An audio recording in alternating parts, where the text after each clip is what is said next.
algum irmão que tenha uma sugestão de alguma coisa no estudo da palavra? Estava pensando numa passagem do Antigo Testamento. Ela está inserida em todo um capítulo, né? Não sei se a gente precisaria discorrer sobre o capítulo todo, mas eu creio que é um tema importante para nós nesses dias, conectado à passagem que o irmão leu e também à oração que foi feita. E talvez nós pudéssemos meditar um pouco sobre o capítulo 26 de Gênesis. E, obviamente, encontrarmos aí tipos e figuras das coisas que são para nós hoje no Novo Testamento. Eu acredito que possam ser edificantes, principalmente num dia de ruína, de abandono, como esse em que nós vivemos. Capítulo 26 do livro de Gênesis. E havia fome na terra, além da primeira fome que foi nos dias de Abraão. Por isso foi-se Isaque a Abimeleque, rei dos filisteus, em Gerar. E apareceu-lhe o Senhor e disse: Não desças ao Egito, habita na terra que eu te disser. Peregrina nesta terra e serei contigo, e te abençoarei, porque a ti e à tua semente darei todas estas terras. E confirmarei o juramento que tenho jurado a Abraão, teu pai, e multiplicarei a tua semente como as estrelas dos céus. E darei à tua semente todas estas terras, e em tua semente serão benditas todas as nações da terra. Porquanto Abraão obedeceu a minha voz e guardou o meu mandamento, os meus preceitos, os meus estatutos e as minhas leis. Assim habitou Isaque em Gerar. E perguntando-lhe os varões daquele lugar, acerca de sua mulher, disse: É minha irmã, porque temia dizer: É minha mulher. Para que porventura, dizia ele, me não matem os varões daquele lugar, por amor de Rebeca, porque era formosa à vista. E aconteceu que, como ele esteve ali muito tempo, Abimeleque, rei dos filisteus, olhou por uma janela e viu, e eis que Isaque estava brincando com Rebeca, sua mulher. Então chamou Abimeleque a Isaque e disse: Eis que, na verdade, é tua mulher. Como, pois, disseste: É minha irmã? E disse-lhe Isaque: Porque eu dizia, para que eu porventura não morra por causa dela. E disse Abimeleque: Que é isto que nos fizeste? Facilmente se teria deitado alguém deste povo com a tua mulher, e tu terias trazido sobre nós um delito.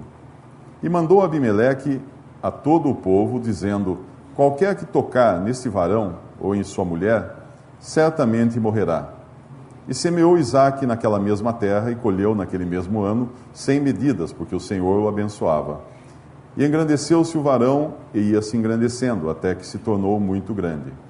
E tinha possessão de ovelhas e possessão de vacas e muita gente de serviço, de maneira que os filisteus o invejavam.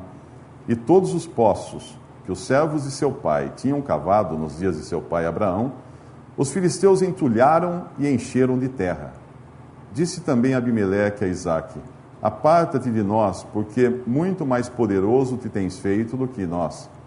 Então Isaque foi-se dali e fez o seu assento no vale de Gerar e habitou lá. E tornou Isaque e cavou os poços de água que cavaram nos dias de Abraão, seu pai, e que os filisteus taparam, depois da morte de Abraão. E chamou-os pelos nomes que os chamara seu pai.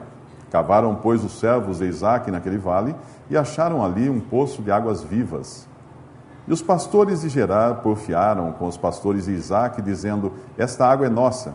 Por isso chamou o nome daquele poço Ezeque, porque contenderam com ele. Então cavaram outro poço e também porfiaram sobre ele. Por isso chamou o seu nome Sitna. E partiu dali e cavou outro poço, e não porfiaram sobre ele. Por isso chamou o seu nome Reobote, e disse: Porque agora nos alargou o Senhor e crescemos nessa terra. Depois subiu dali a Berseba, e apareceu-lhe o Senhor naquela mesma noite, e disse: Eu sou o Deus de Abraão, teu pai. Não temas, porque eu sou contigo, e abençoar-te-ei e multiplicarei a tua semente, por amor de Abraão, meu servo. Então edificou ali um altar, e invocou o nome do Senhor, e armou ali a sua tenda, e os servos de Isaque cavaram ali um poço. E Abimeleque veio a ele de Gerar com Alzate, de seu amigo, e ficou o príncipe do seu exército, e disse-lhe Isaque: Por que viestes a mim? Pois que vós me aborreceis e me enviastes de vós? E eles disseram: Havemos visto, na verdade, que o Senhor é contigo, pelo que dissemos, haja agora juramento entre nós e ti, e façamos concerto contigo, que nos não faças mal, como nós te não temos tocado, e como te fizemos somente bem, e te deixamos ir em paz. Agora tu és o bendito do Senhor. Então lhes fez um banquete, e comeram e beberam, e levantaram-se de madrugada, e juraram um ao outro. Depois os despediu Isaque, e despediram-se dele em paz. E aconteceu naquele mesmo dia que vieram os servos de Isaque, e anunciaram-lhe acerca do negócio do poço que tinham cavado, e disseram-lhe, temos achado água. E chamou-o Seba, pois isso é o nome daquela cidade, Berseba, até o dia de hoje. Ora, sendo Esaú da idade de 40 anos, tomou por mulher a Judite, filha de Beere, Eteu, e a Basmate, filha de Elon, Eteu, e estas foram para Isaque e Rebeca, uma amargura de espírito. Eu estava pensando, o caráter de nossa época é muito semelhante ao caráter desse cenário aqui que nós temos. Nós vemos em Isaque um descendente de Abraão, ou seja, alguém que recebeu as bênçãos e as promessas de outro, de seu pai, que foram dadas a seu pai, e ele é peregrino na terra, como foi seu pai e como somos nós também. Ele não tem ali um lugar ainda fixo, ele não tem um lugar ainda reservado para si, e ele está cercado também de inimigos e cercados de pessoas com outros interesses. E assim como Isaque, nós também, volta e meia, nos encontramos fazendo as coisas que ele faz aqui. Tanto as coisas certas como as coisas erradas. E é para nós um exemplo bom para meditarmos nisso e aprendermos, porque nós sabemos que tudo que foi escrito na palavra de Deus foi escrito para o nosso ensino, para a nossa edificação, para a nossa exortação, para a nossa consolação. E particularmente me chama a atenção nessa passagem essa questão dos poços, que eu acho importante nós meditarmos nisso. Abraão tinha poços, os servos de Abraão tinham cavado poços ali na terra, uma terra que obviamente depende de água para a pessoa sobreviver. Porém vieram os filisteus e taparam esses poços, entulharam os poços, jogaram sujeira nos poços, coisas que inviabilizavam usar aqueles poços, estragaram a água que tinha naqueles poços. E uma das providências que Isaque faz aqui, que eu acho uma lição muito bonita, é abrir de novo esses poços. Nós encontramos ele não só cavando, limpando os poços, no versículo 18, e tornou Isaque e cavou os poços de água que cavaram nos dias de Abraão, seu pai, e que os filisteus taparam depois da morte de Abraão, e chamou-os pelos nomes que os chamara seu pai. Cavaram, pois, os servos de Isaque naquele vale e acharam ali um poço de águas vivas. Na Bíblia nós encontramos várias passagens que nos falam de poços, nos falam de fonte de água. Eu me lembro particularmente de uma em João, capítulo 4, quando o Senhor Jesus encontra uma mulher samaritana à beira de um poço, e ela está ali tirando água, obviamente, mas o Senhor mostra a ela que aquela água não ia jamais satisfazer a sua sede. Era água, mas não resolvia o problema dela. E o Senhor teria uma água que era muito superior, uma água que realmente iria satisfazer a sua sede. Nós vivemos num mundo hoje onde há muitos poços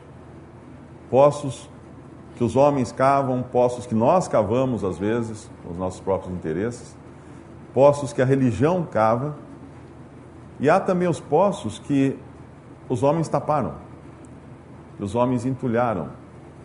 E quando nós vemos lá naquele capítulo, podemos até voltar lá em 2 Timóteo, o capítulo que o irmão leu, capítulo 3 de 2 Timóteo,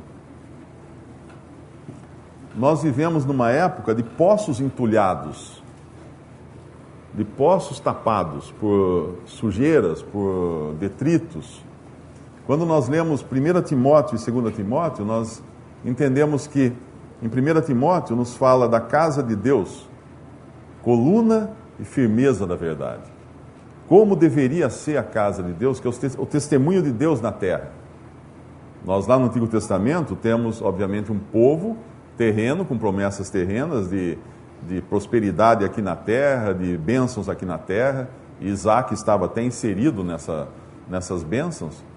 E são figuras para nós de um outro povo, que somos nós hoje, um povo celestial, porém que não tem bênçãos reservadas na terra ou prosperidade na terra, mas temos um tesouro no céu e temos também uma herança, co-herdeiros com Cristo. Mas aqui na terra nós vivemos ainda como peregrinos, como foi Isaac, como foi seu pai Abraão, e nos deparamos com toda a ruína que eles também se deparavam na sua época e com toda a oposição à verdade. E quando nós lemos 1 Timóteo, nos fala então da casa de Deus, que deveria ser coluna e firmeza da verdade. E eu tenho até o versículo, eu acho que a gente pode até ler, 1 Timóteo, capítulo...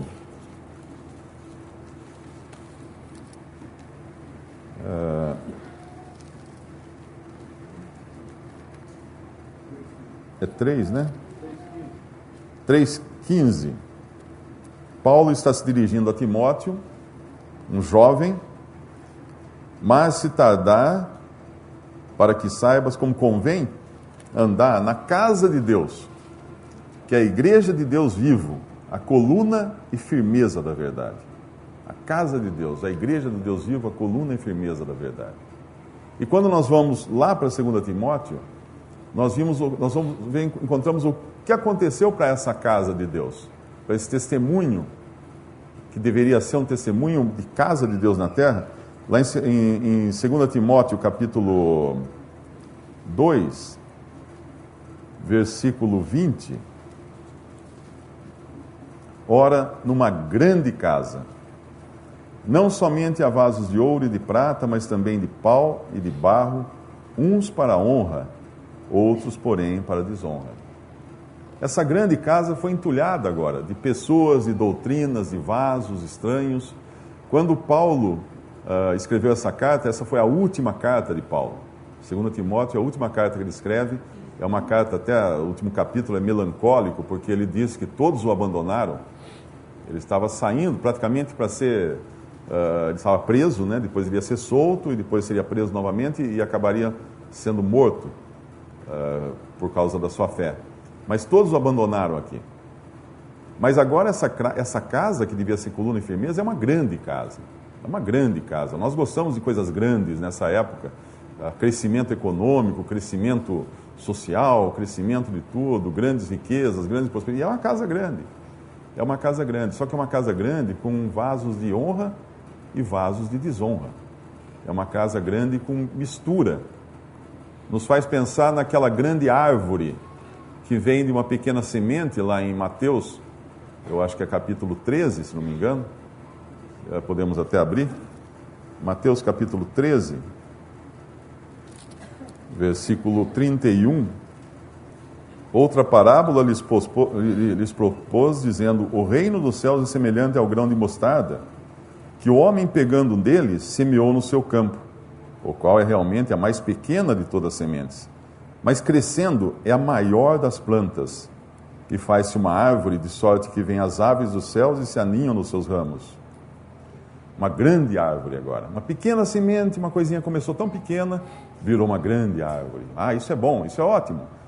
Não, porque nessa mesma árvore, assim como há vasos de pau e de honra e desonra lá em 2 Timóteo, nessa mesma árvore há aves do céu se aninhando nos seus galhos.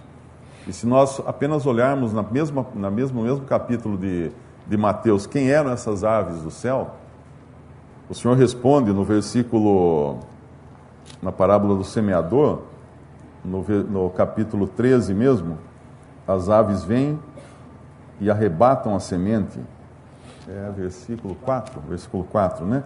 E quando semeava, uma parte da semente caiu ao pé do caminho e vieram as aves e comeram-na. E mais à frente ele vai explicar que aves são essas, no versículo 19. Ouvindo alguém a palavra do reino e não a entendendo, vem o maligno e arrebata o que foi semeado do seu coração. Este é o que foi semeado ao pé do caminho. Aqui estão as aves, as mesmas aves que depois vão se aninhar nos ramos dessa grande árvore. As mesmas aves que também serão vasos nessa grande casa. E as mesmas aves que elas vão acabar trazendo também doutrinas, entulho para essa grande casa, para essa, que no próprio capítulo 13 de Mateus é chamada de uma massa agora. No capítulo 13, versículo 33, outra parábola lhes disse: o reino dos céus é semelhante ao fermento, que uma mulher toma e introduz em 3 medidas de farinha, até que tudo esteja levedado. Fermento, quem já fez pão, pega um pedacinho de massa, deixa para o dia seguinte, aquilo fica grande, fica enorme. Cresceu o pão, ótimo, para pão isso é ótimo. Mas quando nós lembramos que todas as vezes na Bíblia, todas as vezes em que aparece a palavra fermento, ela está designando o mal, o pecado, o erro, o fermento dos fariseus, o fermento que leveda toda a massa, de 1 Coríntios capítulo 5, é uma coisa ruim, que é introduzida nessa... Então, o testemunho que era para ser um testemunho de Deus na terra, ele se tornou grande, porém misturado com entulho. E os poços desse testemunho, que deviam dar água, não dão só água. Esses homens que nós encontramos em 2 Timóteo capítulo 3, não são incrédulos, no sentido pagãos, por exemplo, não são pagãos, não são ateus, eles são cristãos nominais, eles são pessoas que professam fé em Jesus. Eles são pessoas, como o Senhor Jesus falou em Mateus capítulo 7, que dirão um dia: Senhor, Senhor, nós em Teu nome profetizamos, em Teu nome fizemos maravilhas, expulsamos demônio, em Teu nome curamos, fizemos isso e aquilo. O Senhor falará deles: nunca vos conheci. Nunca vos conheci. Esse é o estado em que nós vivemos hoje. Esses mesmos homens que lá em 2 Timóteo nos falava dos últimos tempos, e agora em 1 Timóteo nos falava dos últimos tempos, em 2 Timóteo nos fala dos últimos dias, porque as coisas estão se abreviando, cada vez mais próxima à vinda do Senhor Jesus. Esses mesmos homens terão essas características todas do capítulo 3 aqui, e eles serão as fontes. Quando nós oramos, quando o irmão orou que o Senhor possa trazer bênçãos para todos os crentes verdadeiros que existem em todo o mundo, porque realmente o mundo inteiro tem crentes verdadeiros, pessoas realmente salvas por Cristo. A infelicidade é que muitos estão debaixo desses homens. Muitos estão sendo alimentados ou a sua sede aplacada por esses poços, por água que esses homens tiram desses poços. E daí a importância de nós seguirmos esse exemplo de nosso Isaac lá no passado, que ele, depois de peregrinar, dá tanta cabeçada, ele faz tanta coisa errada, e ele faz coisas certas, ele renova, ele traz à tona de novo aquela água que ficou escondida por causa de tanta sujeira que foi jogada naquele poço. Ele traz de volta essa água para que o seu povo, a sua família, os seus servos pudessem matar a sede ali.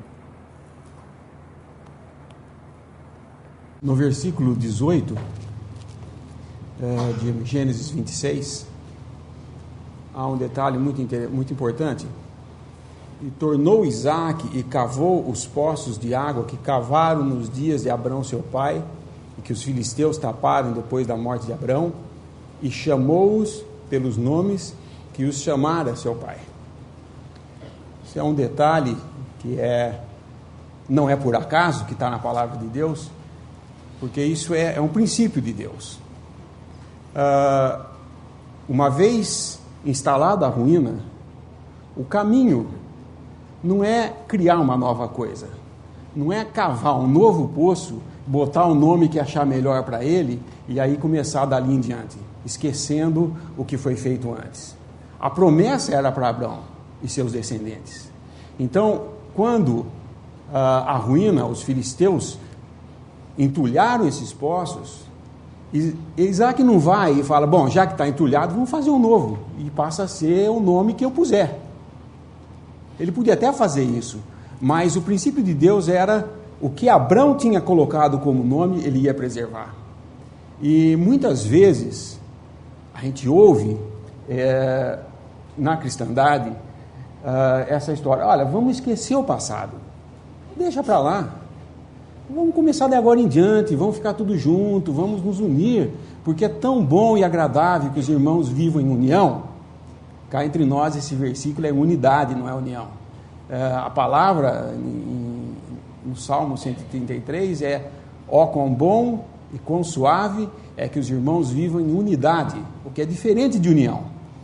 Mas voltando ao assunto, Isaac abre os mesmos poços que seu pai tinha aberto, que estava entulhado, ele desentulha isso e coloca os mesmos nomes. Ele não muda a coisa, ele volta ao princípio do que tinha sido colocado, porque era essa promessa de Deus que tinha feito a Abraão e aos seus descendentes. Ele não podia começar uma outra coisa. E o cuidado nosso e às vezes a angústia que muitos que começam a se exercitar diante de toda essa ruína, que tem os seus olhos abertos para a dificuldade que é hoje. Nós temos que entender a dificuldade. Vocês imaginam quando Pedro, junto com aqueles discípulos, 120 naquela casa, num cenáculo alto, elevado, se reúne e o Espírito Santo desce sobre eles e eles começam a falar em línguas, e aí então começa uma nova coisa nesse mundo. Depois ele levanta e fala: irmãos, isso que vocês veem e tal, e no final aqueles que estavam ouvindo falam: e o que devemos fazer? Ele falou: arrependei-vos e sejam salvos. Eles eram salvos, eles tinham que sair procurando aonde ir. Mas pera, então agora que eu sou salvo, vamos ver em que igreja eu vou. Não tinha. Era aquilo que aqueles 120 estavam ali diante deles. Era a igreja, no seu estado inicial, que Deus havia iniciado ali. E eles não tinham que escolher ou ficar em dúvida. Não, bom, eu quero ser cristão, onde será que eu devo ir? Ali, eles estavam. Porém, como o irmão estava falando, essa coisa que Deus começou, que é a casa de Deus, que é o corpo de Cristo, o mal foi entrando e se tornou numa grande casa. E a gente fica às vezes exercitado nisso daí, vendo os erros, fala: o que eu vou fazer? Eu vou começar tudo de novo? Vamos fazer o seguinte, vamos esquecer tudo isso, já que está em ruína e é raro mesmo, vamos começar uma nova coisa, baseado no que eu posso entender e no que eu posso discernir do que é bom para o homem. Vamos não repetir o erro dos outros e começar uma nova religião agora, cujo nome vai ser tal. E aí você escolhe o nome que você quer. Isso os homens têm feito. Porém, o que nós temos que entender como exercício, assim como Isaac entendeu, vamos desentulhar esses poços e vamos preservar aquilo que era antes. Nós não vamos abrir nova coisa, nós vamos apenas fazer útil aquilo que o homem inutilizou, voltando ao princípio, voltando da onde se caiu, da onde se errou. E nunca essa ideia: vamos juntar tudo, esquecer o passado. A pergunta é: o mal que foi cometido, o erro que foi cometido no passado, o tempo transforma em bem? Não transforma. É interessante que, para Deus, um erro cometido no passado e não confessado ou arrependido permanece sendo um erro. Depois de confessado e mostrado o arrependimento, o erro existiu, mas existe o perdão de Deus. Mas o perdão só existe quando o erro é confessado, reconhecido. Agora, se nós, a cada momento que existisse um problema, uma divisão, um erro, tinha que se criar uma coisa nova, então justificava o que nós vemos aí hoje. Essa quantidade de nomes, eu sempre falo isso, lá fora, no meio da cristandade professa, existe uma igreja para cada personalidade de homem que tem aqui. Se, por exemplo, eu sou um cara que gosta muito de música, que gosta de tocar um instrumento, tem uma igreja para mim que eu possa fazer isso. Vou mais longe. Se eu acho que o valor está nos sonhos e nas capacidades espirituais e metafísicas e tudo mais, eu vou encontrar uma religião que tenha isso daí. Porque o homem criou essas coisas. Porque são divisões baseadas em pensamentos e vontades humanas, e que agora eles põem o nome de cristão, mas está longe de ser cristão, porque o centro é Cristo.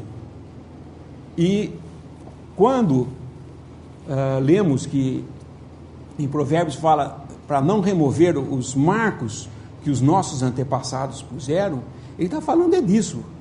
Nós não somos para remover aquilo que foi estabelecido por Deus, porque o homem arruinou.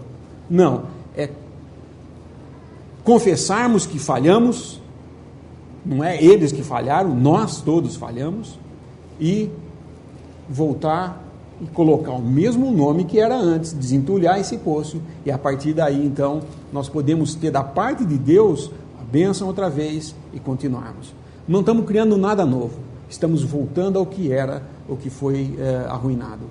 E essas restaurações que a gente chama, que ocorrem na cristandade, várias coisas foram ocorrendo, várias etapas na história dessa igreja, e isso aí então nos levaria ao livro de Apocalipse, os 3 primeiros capítulos, que fala sobre isso, aquelas cartas às igrejas, é uma história da igreja, e a cada momento que passa, vai ficando cada vez mais difícil, mas não se enganem, nós não estamos vivendo alguma coisa nova, porque a história da igreja mostra que é uma coisa que desde os primórdios existe. O homem se infiltrando e colocando o seu dedo nessas coisas.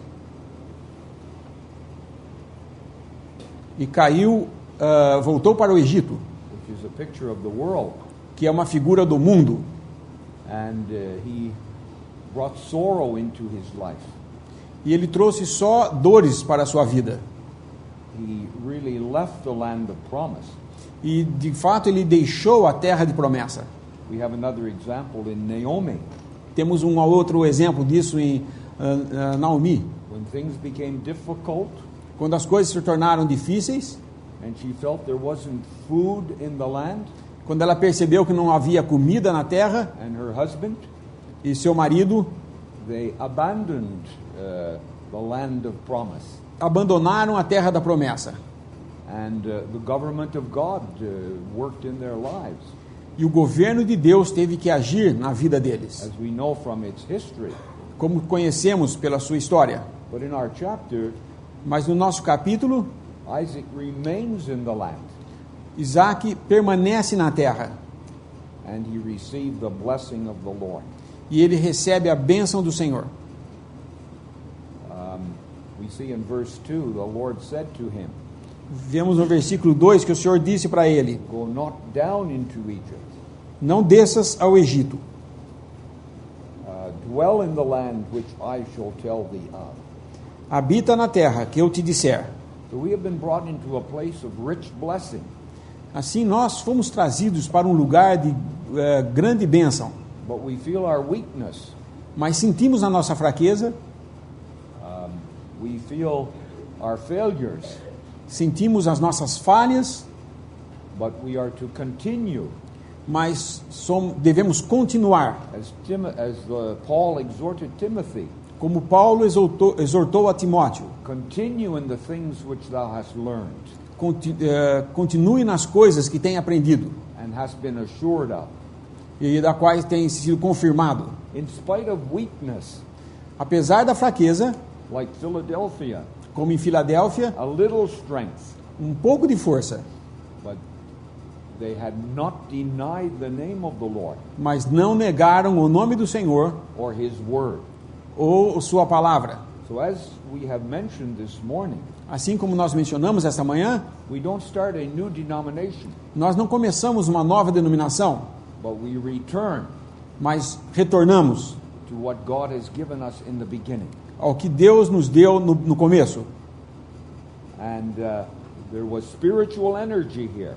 E havia energia, o poder espiritual aqui.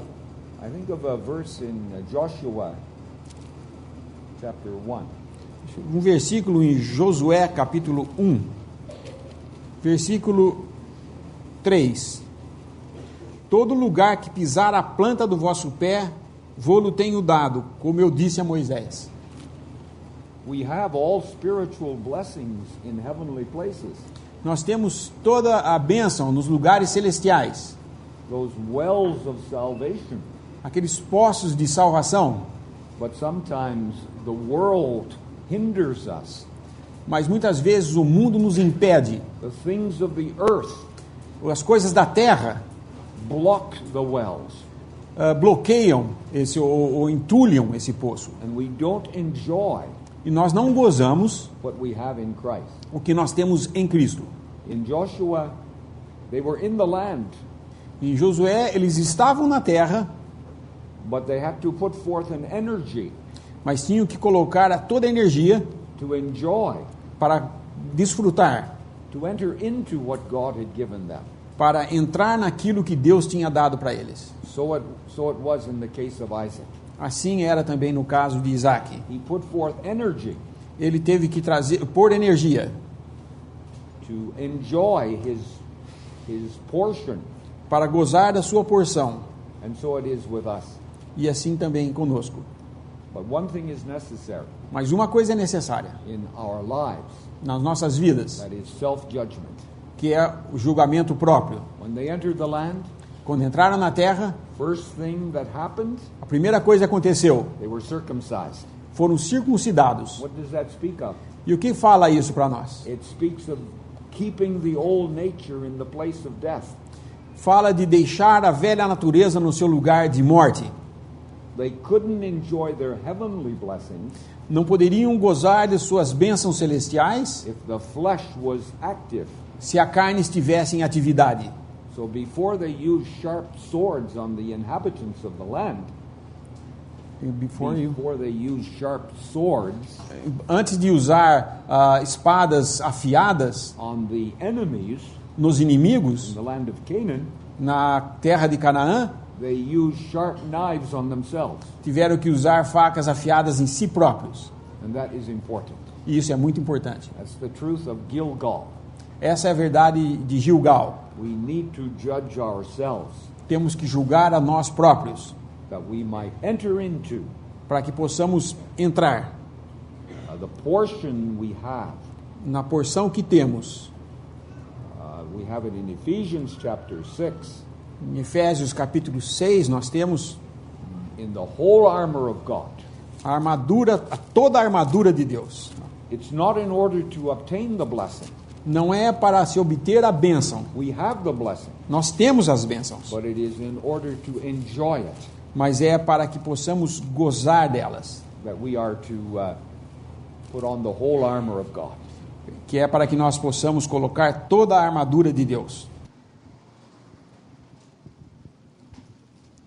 Versículo 24 do nosso capítulo fala assim: Apareceu-lhe o Senhor naquela mesma noite e disse: Eu sou o Deus de Abraão teu pai, não temas, porque eu sou contigo e abençoar-te-ei e multiplicarei a tua semente por amor de Abraão meu servo. Então edificou ali um altar e invocou o nome do Senhor. E armou ali a sua tenda, e os servos de Isaque cavaram ali um poço.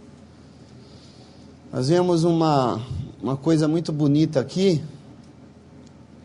Quero já dizer que não é uma coisa nova, antes que alguém queira afirmar isso, mas nós vemos que logo após eles passarem pelo povo de Ezeque, que houve uma contenda, e de Sitna, que houve uma inimizade, eles chegaram a Reobote.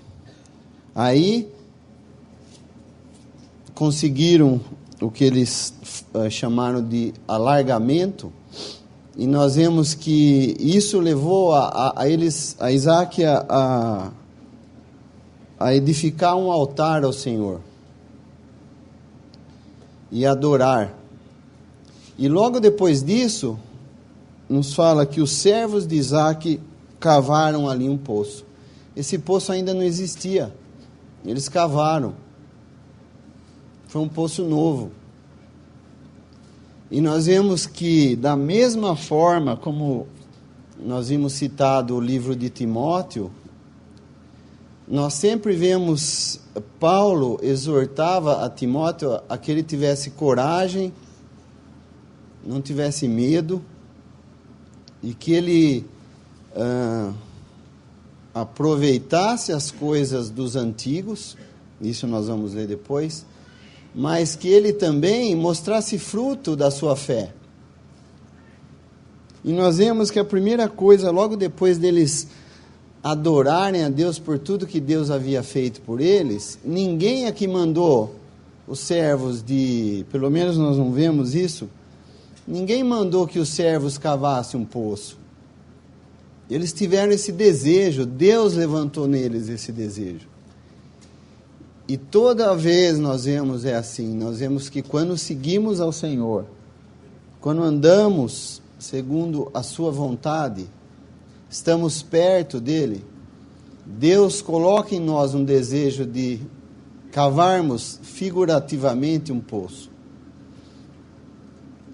E em Timóteo, na segunda carta de Timóteo, capítulo 1, versículo 13, ele fala assim: conserva o modelo das sãs palavras que de mim tens ouvido, a fé e na caridade que há em Cristo Jesus, guarda o bom depósito pelo Espírito Santo que habita em nós. Capítulo 2, versículo 1. Tu, pois, filho meu, fortifica-te na graça que há em Cristo Jesus, e o que de mim, entre muitas testemunhas ouviste, confia a homens fiéis que sejam idôneos para também ensinarem os outros. Então nós vemos que existe esse exercício de cada um de nós cavarmos de uma maneira figurativa um poço. Nós temos que procurar a palavra de Deus. E assim vamos poder, da forma como nós um dia fomos instruídos, nós um dia ouvimos a palavra da salvação, ouvimos do Senhor Jesus Cristo, nós também vamos poder passar aos outros. E isso é uma coisa que nós vemos natural na vida cristã acontecendo. Nós não podemos nos acomodar e ficar vendo os outros fazerem as coisas somente. Porque, irmãos, nós temos responsabilidades e às vezes nós forçamos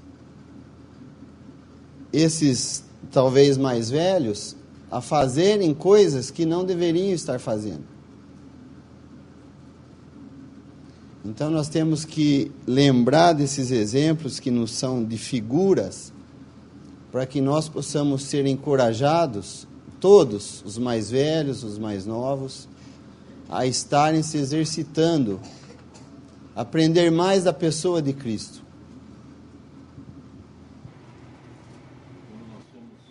Quando nós somos salvos, isso é obviamente pela fé apenas no Senhor Jesus, pela graça de Deus, nós recebemos em nós então uma nova natureza, uma natureza que vem de Deus. A nossa carne, a nossa velha natureza, ela jamais pode ser melhorada. Ela pode até se tornar religiosa. Um incrédulo até pode ficar muito religioso, ter uma série de regras e preceitos para a sua vida, mas a carne nunca melhora. Então o cristão, já com a sua nova natureza, a sua nova vida agora em si, ele coloca ele reputa, ele considera já essa carne, essa velha natureza, em um estado de morte, porque foi isso o que Cristo fez na cruz, também com o nosso velho eu, com o nosso velho homem. Então nós temos agora uma natureza que deve ficar lá, quietinha, em estado de morte, e temos uma natureza nova, temos uma velha natureza e temos uma natureza nova. A nova natureza, assim como acontece com a velha, ela também não consegue melhorar. A velha não pode melhorar porque ela é completamente arruinada. A nova natureza que nós recebemos de Deus não pode melhorar porque ela é perfeita, ela vem de Deus. Nós não melhoramos a nova natureza que Deus nos deu. Agora nós cada vez mais desfrutamos das coisas que Deus nos tem dado pelo seu Espírito. Porém, é muito comum nós deixarmos que a velha natureza tome a dianteira e coloque as asinhas de fora. Porque ainda que nós tenhamos duas naturezas em nós agora, nós continuamos um ser responsável. Nós temos responsabilidades. E aqui nós vemos Isaac abrindo mão de certas responsabilidades em troca de algumas vantagens momentâneas. Uma é, por exemplo, ele dizer para ter paz ali, não arrumar encrenca com os habitantes da terra, com os filisteus, é dizer que a sua irmã, que a sua esposa é sua irmã. E com isso ele a expõe a ser até tomada como esposa por um dos habitantes daquela terra, até que descobrem a situação dele. O que ele ganhou em troca disso? Obviamente ele ganhou muitas riquezas, ele pôde trabalhar em paz ali, ele pôde viver em paz, ele pôde aumentar seus rebanhos, etc. Mas teve um preço. Nada do que nós fazemos é feito sem um preço. Sem um preço. E o desfrutar dessa nova natureza não é algo que nós fazemos por esforço, por assim dizer. É responsabilidade, mas não é o esforço próprio que nos leva a isso. Porém, é andarmos no Espírito, como ensina lá em Gálatas, né, que fala, andai no Espírito e não satisfareis a concupiscência da carne. Eu estava lembrando essa semana uma história que eu acho que eu aprendi no tempo de estudante, de um sábio grego, eu não me lembro o nome dele agora, o que gritou Eureka, Eureka, talvez alguém possa até lembrar das lições. Arquimedes estava lá um dia com um problema para resolver, porque o rei tinha mandado fazer uma coroa de ouro, e o rei deu a ourives, que obviamente é aquele que trabalha com ouro, né? Para fazer a coroa, o rei deu, digamos, 1 quilo de ouro para o ourives e queria que ele desse, então, uma coroa de 1 quilo. E realmente o ourives deu uma coroa de 1 quilo para o rei, mas o rei estava desconfiado que naquele 1 quilo de coroa não tinha o 1 quilo de ouro que o rei tinha dado para o ourives. Então ele contrata Arquimedes para descobrir o que tinha sido feito. E ele vai ter a ideia quando ele entra na banheira dele, não sei se chamava banheira na época, mas é na tina lá que ele tomava banho. Quando ele entrou e a água derramou para fora da banheira, ele descobriu, saiu gritando Eureka, Eureka, que descobri, achei. Ele descobriu que um objeto ele tinha diferente massa um do outro. Vamos dar aula aqui de física, mas o que quer dizer isso? 1 quilo de ouro pode ser uma pecinha desse tamanho assim, e 1 quilo de isopor vai ser um bloco de 2 metros de altura. E a hora que você enfiar uma pecinha desse tamanho assim numa água, vai substituir, vai trocar essa água, vai derramar um pouquinho, mas se enfiar uma peçona grande. Então, com isso, ele descobriu que aquela coroa, depois ele fez os testes, 1 quilo de ouro e a coroa dentro de um vaso, uma vasilha com água, ele descobriu que naquela coroa havia material estranho. O ourives tinha tirado ouro e colocado cobre ou qualquer outra coisa lá para misturar, e a coroa então ficou com o mesmo peso, porém ela ficou com uma massa maior, com um volume maior. E nós, na nossa vida, nós temos as coisas que nós já recebemos do mundo e vão enchendo, por assim dizer, a nossa banheira. Vão enchendo de coisas, nós temos o trabalho, nós temos os estudos, temos as distrações, tudo isso vai enchendo a nossa banheira. E chega um momento em que nós precisamos colocar algo ali que realmente tenha valor. E esse algo ali é a palavra de Deus. A palavra de Deus devia fazer parte da nossa vida ao ponto de formar os nossos pensamentos. Você já viu pessoas que às vezes você vai morar num outro país, você acaba pegando os trejeitos, a maneira de falar, o sotaque, porque você fica tão imerso naquela cultura que aquilo começa a fazer parte da sua maneira de ser. E assim deveria ser com a palavra de Deus. O maior salmo da Bíblia, não sei se é o maior capítulo, mas eu sei que é o maior salmo, é o Salmo 119, que fala da palavra de Deus. Todos os versículos, quase todos os versículos falam do valor da palavra de Deus. E quando eu me encharco, vamos dizer assim, quando eu coloco volumes e volumes da palavra de Deus em mim, o que acontece com as outras coisas? Assim como aconteceu com a banheira, as outras coisas vão ter que sair para dar lugar agora a essa coisa tão importante que é a palavra de Deus, que vai formar os meus pensamentos, e aí então eu vou conseguir ter um discernimento de como exercer a minha responsabilidade diante de Deus e diante dos homens até, mas de uma maneira para não comprometer a verdade a verdade de Deus diante dos homens, ainda que às vezes eu possa ser beneficiado temporariamente, como foi Isaac, comprometendo a verdade para poder ganhar um ganho temporário. A nossa salvaguarda neste mundo, irmãos, é obviamente o Espírito Santo que habita em nós, que nos dá essa garantia até da nossa salvação, mas é a palavra de Deus em nós, trazendo fruto agora. O fruto do Espírito que vem também pela palavra de Deus. E isso é responsabilidade humana. Nós não podemos pensar que vamos sentar em algum lugar e falar assim, bom, agora Deus vai me encher com a sua palavra. Não é bem assim que acontece. Isso é uma responsabilidade humana. Como o irmão falou, da energia que Josué precisou para conquistar aquelas bênçãos e aquelas coisas que Deus tinha lhe dado.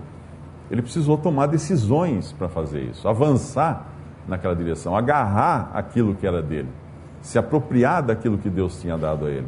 E nós fazemos isso tendo o Espírito em nós agora, que nos dá discernimento, nos enchendo da palavra de Deus.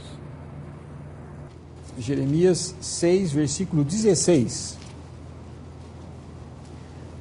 Assim diz o Senhor: ponde-vos nos caminhos e vede, e perguntai pelas veredas antigas, qual é o bom caminho, e andai por ele, e achareis descanso para as vossas almas. Mas eles dizem, não andaremos. We should value what God has given to us. Nós deveríamos valorizar aquilo que Deus nos deu. In the systems of men around us, Nos sistemas dos homens que estão toda à nossa volta, they have departed eles partiram, deixaram from the apostles' doctrine. deixaram a doutrina dos apóstolos.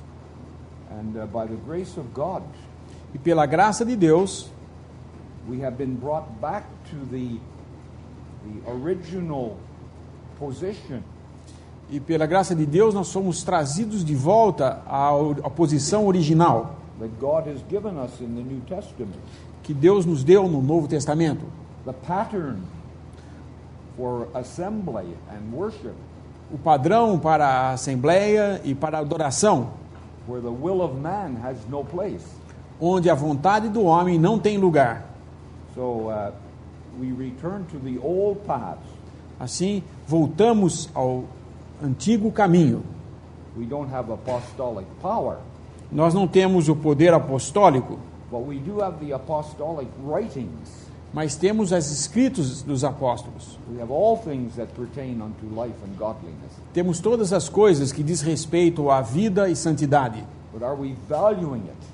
mas estamos dando devido valor a elas. Like Isaac in our chapter, Como Isaac, no nosso capítulo, he valued what was his own, ele deu valor àquilo que era seu próprio.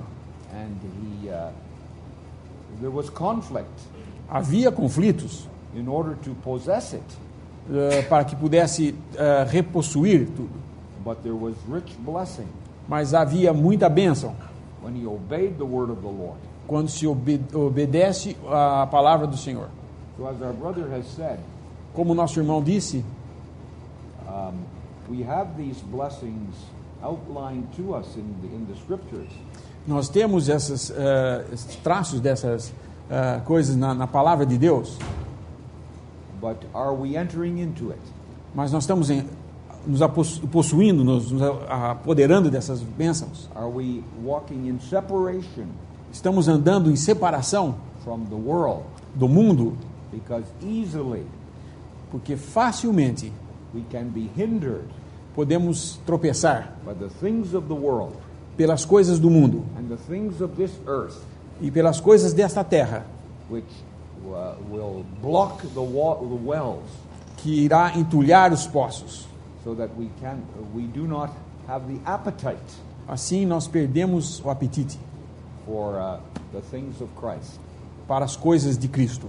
So we need to be stirred up Assim precisamos ser mexidos and exhorted. e exortados, chacoalhados.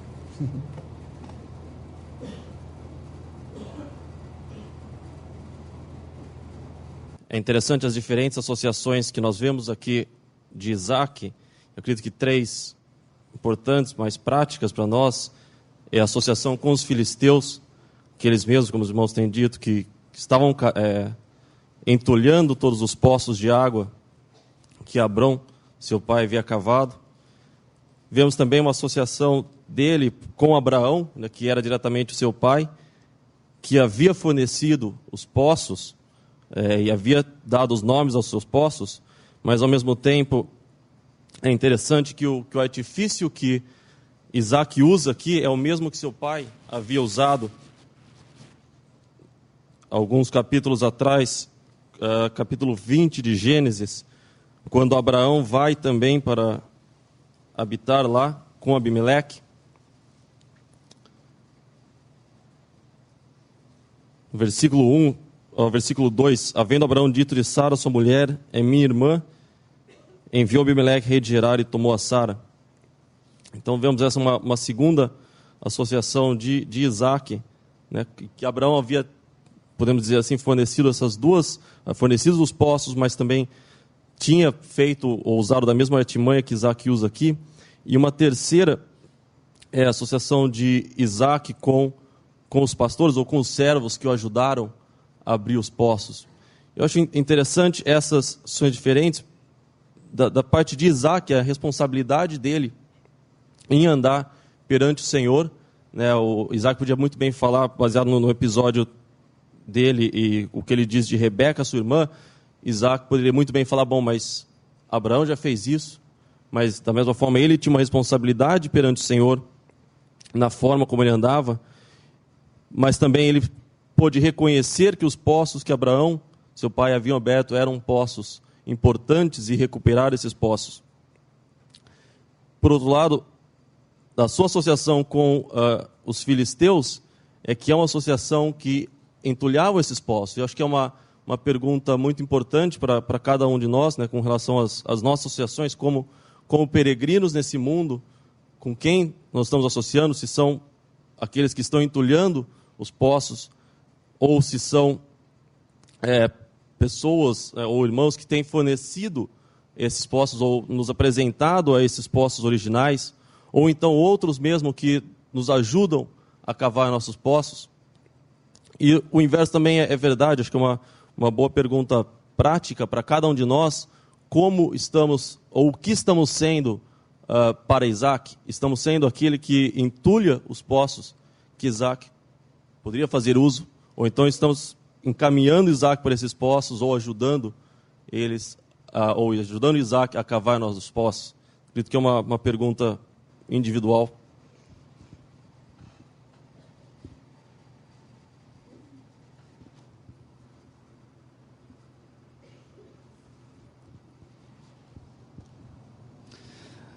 Versículo em Juízes, capítulo 17, versículo 7.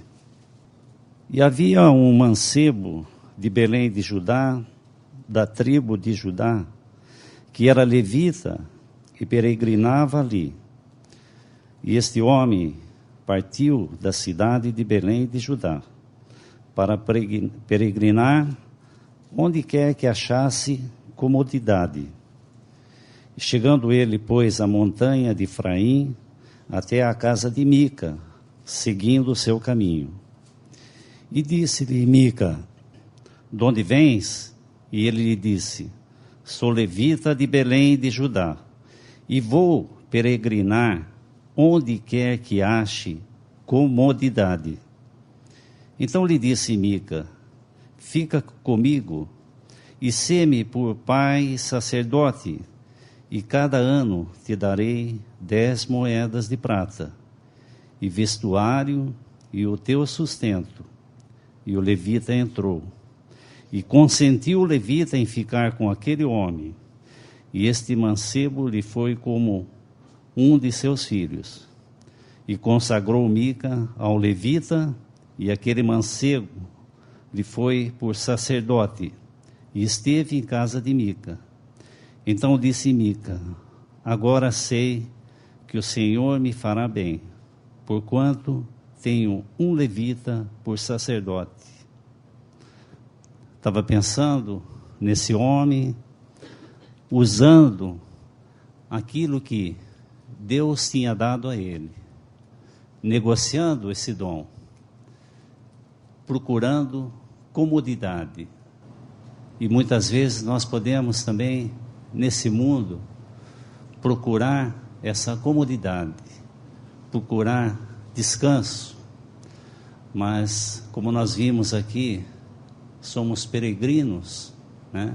Vivemos num mundo onde esses inimigos estão nos atacando, entulhando tudo aquilo que foi construído, esses poços sendo entulhados.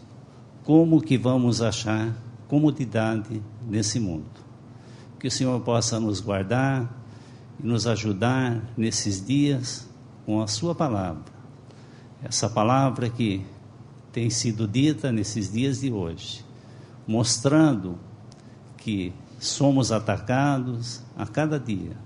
O inimigo atacando a nós, nossos filhos, entulhando esses poços. E que o Senhor possa nos ajudar.